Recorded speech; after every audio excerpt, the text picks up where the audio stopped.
ஓம் சாய்ராம், ஜெய் சாய்ராம். அன்பு சாய் சொந்தங்களே, நம்ம நிறைய பார்க்குறோம், நிறைய பிரார்த்தனைகளை பார்க்குறோம்.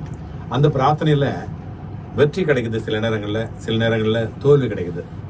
தோல்வி வந்தாலும் வெற்றி வந்தாலும் துவளாமல் வாழ்க்கையை நடத்துறது அப்படிங்கிறது எல்லாராலையும் முடியாது.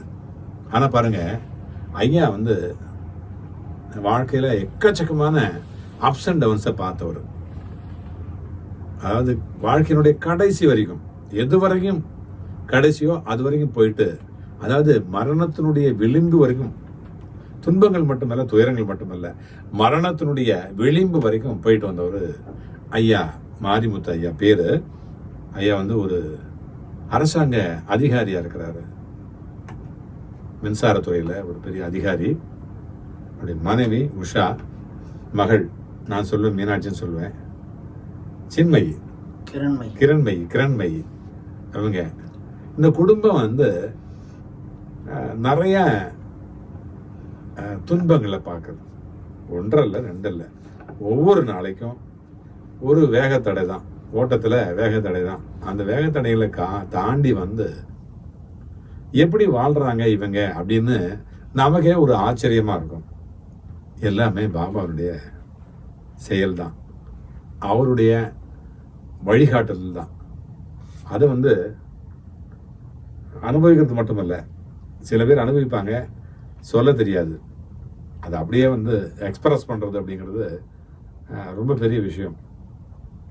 அவர் பேசினாலே எனக்கு ரொம்ப பிடிக்கும். அவர் அதை எக்ஸ்பிரஸ் பண்ணுற விதம், அவர் மட்டுமல்ல, அந்த குடும்பமே கிட்டத்தட்ட அப்படிதான். பாபாவினுடைய அந்த அருள் வெள்ளத்தில் மூழ்கி ஒவ்வொரு நாளும் துளிர்த்து, ஒவ்வொரு நாளையும் ஓட்டிக்கிட்டு இருக்கிற, அந்த வாழ்க்கையே முழுக்க ஓட்டிக்கிட்டு இருக்கிற ஒரு குடும்பம் அப்படின்னு சொன்னால், இந்த குடும்பத்தை ஒரு உதாரணமாக சொல்லலாம். இப்போ ஐயா பேசுவார் பாருங்க, இப்போ நீங்கள் அதை பற்றி தெரிஞ்சுப்பீங்க. சாய்ராம், அனைவருக்கும் வணக்கம். இப்போ பாபா 1998 பாபாவை பற்றி தெரிஞ்சுக்கிட்டு பாபா வழியில் நான் வந்தேன். அதுக்கு பிறகு ஒவ்வொரு நாளும் பல அற்புதங்கள் தான், மிராக்கிள்ஸ்ன்னு சொல்லுவாங்கள்ல, அது மாதிரி பல அற்புதங்களை பாபா காட்டியிருக்காரு. அதெல்லாம் சொன்னால் கணக்கில் அடங்காது, புத்தகமே எழுதலாம், அவ்வளோ விஷயங்கள் இருக்குது. ஆனால் இப்போ சமீபத்தில் நடந்த அதிசயங்களை சொல்கிறேன் உங்களுக்கு.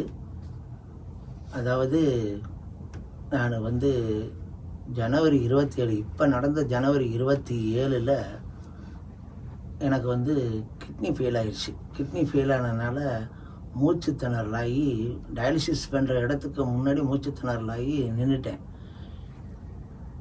அந்த இடத்துல அங்கேருந்து ஆஸ்பத்திரிக்கு ஆஸ்பத்திரியிலேருந்து நான் உயிர் படைச்சேங்கிறது ஒரு பெரிய அற்புதம்.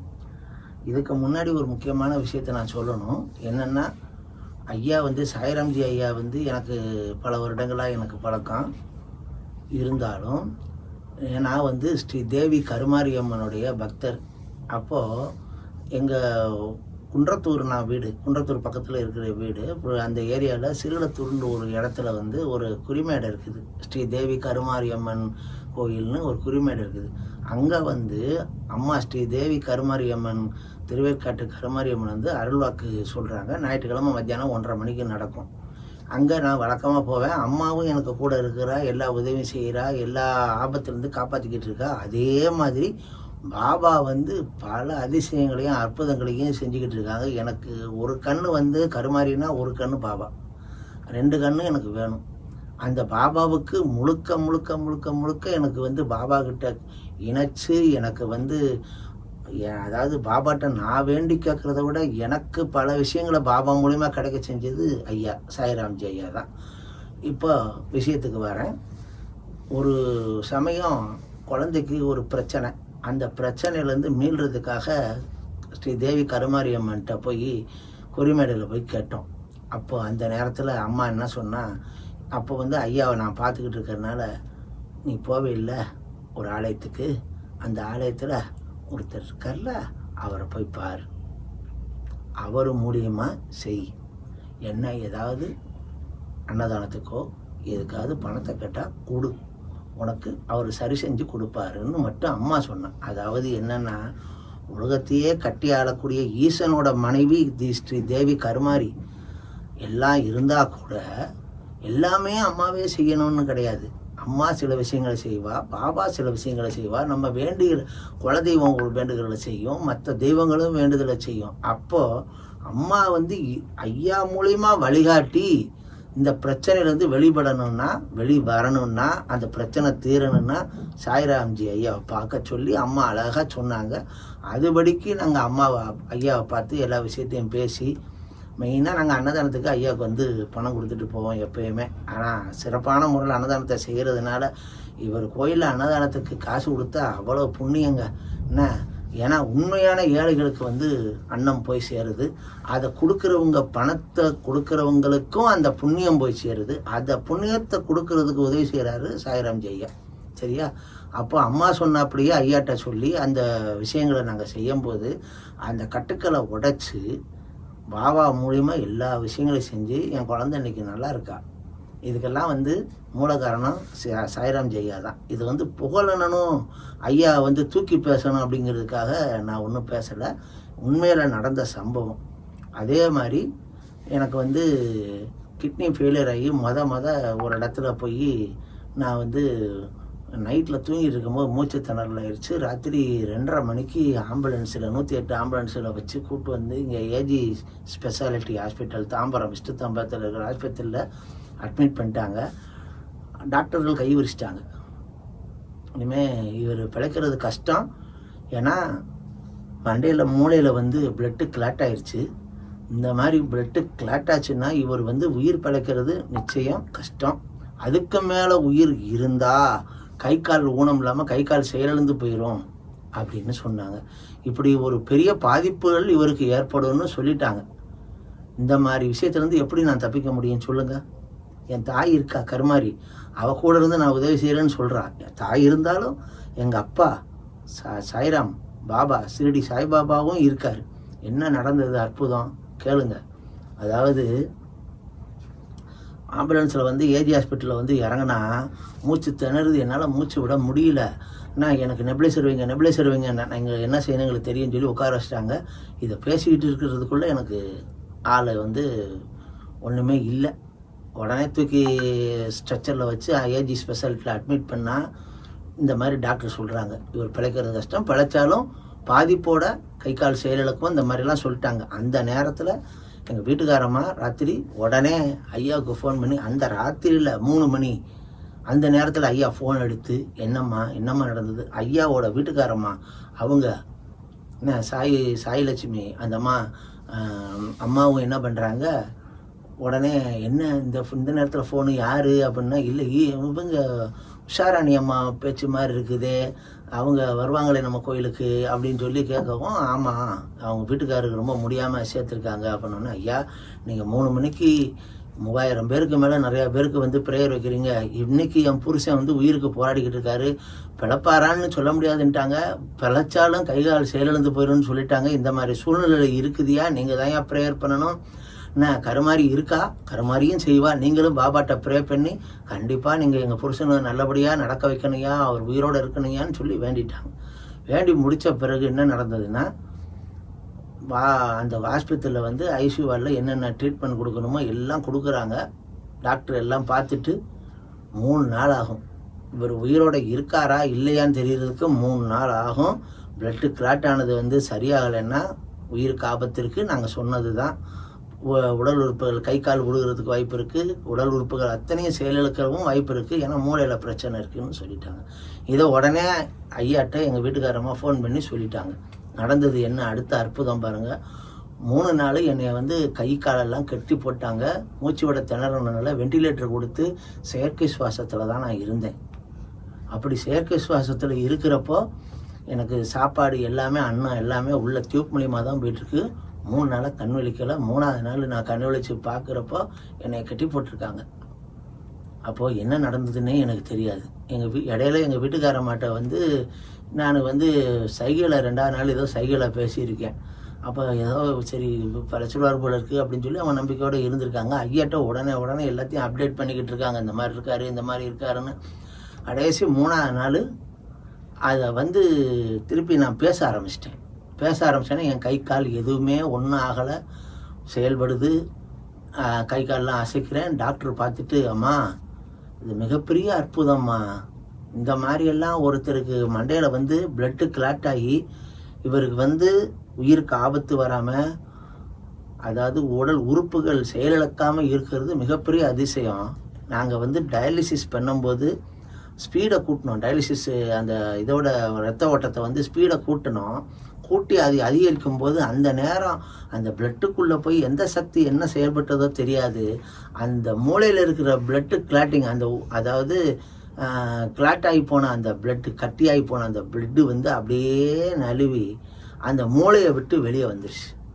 வெளியே வந்த உடனே அப்போ தான் நான் முடிச்சு பார்க்குறேன், பேசுகிறேன், கை கால் அசைக்கிறேன். அப்புறம் 3 நாள் கழித்து 4வது நாள் தான் எனக்கு வந்து நார்மல் வார்டுக்கு கொண்டாந்தாங்க. ஆக மொத்தம் அந்த உயிர் பிழைச்சி இன்னைக்கு வரைக்கும் நான் நடமாடிக்கிட்டு இருக்கேன். இதுக்கும் மேலே ஏகப்பட்ட அற்புதங்கள் பண்ணியிருந்தேன். இதை வந்து முதல்ல சிடி ஸ்கேன் எடுத்து பார்த்து பிளட்டு கிளட் ஆகிருக்குன்னு சொன்னவங்க திருப்பி எல்லாம் முடித்த பிறகு ஓப்பன் பண்ணி சிடி ஸ்கேன் எடுத்து பார்த்தா ஒன்றுமே இல்லை. இந்த அற்புதம் வந்து எப்படி நடந்தது சொல்லுங்கள் பார்ப்போம். நாங்கள் வந்து கருமாரியை கும்பிட்றோம், கருமாரியும் உதவி செய்கிறா, பாபாவையும் கும்பிட்றோம், சிறுடி சாய்பாபாவையும் கும்பிட்றோம். ஐயாட்ட சொல்லவும் ஐயா தீவிரமாக பிரார்த்தனை வச்சு அவங்க கூட்டு பிரார்த்தனையும் வச்சதுனால நான் இன்னைக்கு உயிர் பழைச்சி இன்னைக்கு நல்லபடியாக இருக்கேன். இதுக்கு சாட்சி இந்த இருக்கா, என் மனைவி இருக்கா. நான் செயலிழந்தப்ப என்ன நடந்ததுன்னு அவங்க சொல்லுவாங்க. சொல்லு சொல்லு சொல்லு நீ சொல்லு. வணக்கம் சாய்ராம்.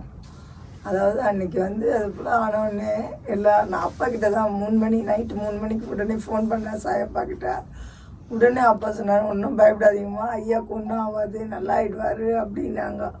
சரி அப்படின்ட்டு அதுக்கப்புறம் 108 போட்டு எடுத்துகிட்டு போனேன். அங்கே உள்ளே போனது தான் அதோட அன்கான்ஷியஸ். 4வது நாளுக்கு ஒரு கண் விழிச்ச உடனே எடுத்துன்னு போய் டயாலிசிஸ் பண்ணிட்டு இருந்தாங்க. கழுத்தில் ஃபஸ்ட்டு போட்டாங்க. கழுத்தில் போட்டு டயாலிசிஸ் பண்ணியிருந்தேன். அப்போ ஃபஸ்ட்டு பார்த்தப்போ பிளட் கிளாட் ஆகிருந்தது.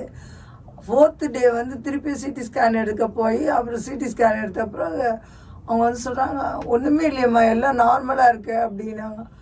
அம்மா நீங்கள் கும்பிட்ட அந்த கண் விழித்தோடனே ஃபஸ்ட்டு டாக்டர் வந்து சொல்லிட்டாரு, அம்மா நீங்கள் கும்பிட்ட தெய்வம், நீங்கள் சாய்ராம் சாய்ராம். நான் சாய்ராமோட ஸ்லோகத்தை சொல்லிக்கிட்டே இருந்தேன். சிறுடிபுரவாசின்னு அந்த ஸ்லோகத்தை சொல்லிக்கிட்டே இருந்தேன். நான் அதை சொல்லிக்கிட்டே இருந்ததுன்னா அவங்க சொல்கிறாங்க, நீங்கள் அதை சொல்ல சொல்ல சொல்ல அவ்வளோ பெரிய மிராக்கிள் உங்களுக்கு, நீங்கள் கும்பிட்ட கடவுள் அவ்வளோ பெரிய மிராக்கிள் பண்ணிட்டாங்கம்மா அப்படின்னு. அதை விட 27 ஜனவரி 27 வந்து இதே போல் தான் டயாலிசிஸ் போயிட்டாரு. உள்ளே போயறதுக்கு முன்னாடி பார்த்தா கொஞ்சம் தொலைவில் கார் ஓட்ட முடியல, மூச்சு திணறல் வந்துருச்சு அவருக்கு. உடனே டயாலிசிஸ் பண்ணுற அந்த பையனா ரமேஷ்னு பேர், அவரோட பிரதரை உடனே ஃபோன் பண்ணி வர வச்சேன். நான் ஃபோன் பண்ணி வர வச்சோடனே அவர் வந்துட்டார். உடனே வந்து ஹாஸ்பிட்டல் உள்ளே தான் போனார். அவ்வளோதான், அன்கான்ஷியஸ் லெவல் போயிட்டார். உடனே ஐசியில் கொண்டு போய் போட்டாங்க. எல்லாம் டாக்டருங்க போகிறாங்க வராங்க, ஒன்றுமே இல்லை. அப்புறம் கொஞ்ச நாளைக்குலாம் டாக்டர் வந்து, அம்மா நீங்கள் எல்லாருக்கும் சொல்லிவிடுங்கம்மா, இந்த வருஷம் ஜனவரி 27 எல்லாருக்கும் சொல்லிவிடுங்கம்மா, நானும் என் குழந்தைய மட்டும்தான் கோயிலையா, சொல்லிவிடுங்கம்மா, அவரால் தான்ம்மா அப்படின்ட்டாங்க. எனக்கு ஒன்றும் புரியல, அழுகுறேன். அப்போ குழந்தை சொல்கிறேன், அம்மா இல்லைம்மா, அப்பா எழுந்து வருவார் அப்படின்னு. அதுக்குள்ளே நான் ஃபஸ்ட்டு அப்பாவுக்கு ஃபோன் பண்ணி சொல்லிட்டேன். சொன்ன உடனே அப்பா ப்ரேயர் வைக்கிறாமான்னு உடனே அப்பா ப்ரேயர் வச்சு. கொஞ்ச நாளைக்குள்ள அந்த ரமேஷ் பையன் வந்தான். அவன் எப்போவுமே 12 o'clock தான் ஒர்க்குக்கு வருவார் டயாலிசிஸ்க்கு, அவர் டெக்னீஷியனு. அன்றைக்கின்னு பார்த்தா அவர், நான் ஃபோன் பண்ணேன், அவங்க பிரதரை சொன்னோடனே சீக்கிரம் ஓடியான்ட்டார். வந்துட்டு உடனே ஏமா அழுது நிற்கேன்ப்பா, டாக்டர் என்னம்மா கடவுளாம்மா, இல்லை கடவுள் இருக்காருமா அப்படின்ட்டு உடனே உள்ளே போயிட்டு எல்லோரும் சுற்றி நிற்கிறாங்க. எதுவுமே பண்ணலை டாக்டர்ஸு, எல்லோரும் சுற்றி நின்று வேடிக்கை பார்க்குறாங்க. அவரும் மேனகான்னு உயிர் போயிடுச்சு, மானிட்டரில் டெட்டும் வந்துருச்சு, கோடு வந்துருச்சு, ஒன்றுமே இல்லை. அப்புறம் மேனகான்ற சிஸ்டரும் அவங்களும் போனாங்க டயாலிசிஸ் டெக்னீஷியன். போய் மேனகா என்ன சொன்னார், ரமேஷ் இந்த இதயத்தை கொஞ்சம் இது பம்ப் பண்ணு அப்படின்னோடனே சிபிஆர்ட்டா பண்ண சொன்னார். இதயத்தை பம்ப் பண்ண உடனே மானிட்டரில் லேசாக அசைவு வந்தது. அசைவு வந்தோடனே, ஏன்னா அதை போல் உயிர் போயிடுச்சுன்னா டயாலிசிஸ் பேஷண்ட்டுக்கெல்லாம் இந்த நரம்பு வந்து சுருங்கிடுமா, பண்ண முடியாதான் டயாலிசிஸு. அந்த பையன் என்ன பண்ணியிருக்கா, அதோடையே என்ன பண்ணியிருக்கா, அதில் வந்தவுடனே டக்குன்னு டயாலிசிஸ் ஆரம்பிச்சிருக்கான். ஆரம்பித்தோடனே மானிட்டர் அப்படியே ஓடிச்சு.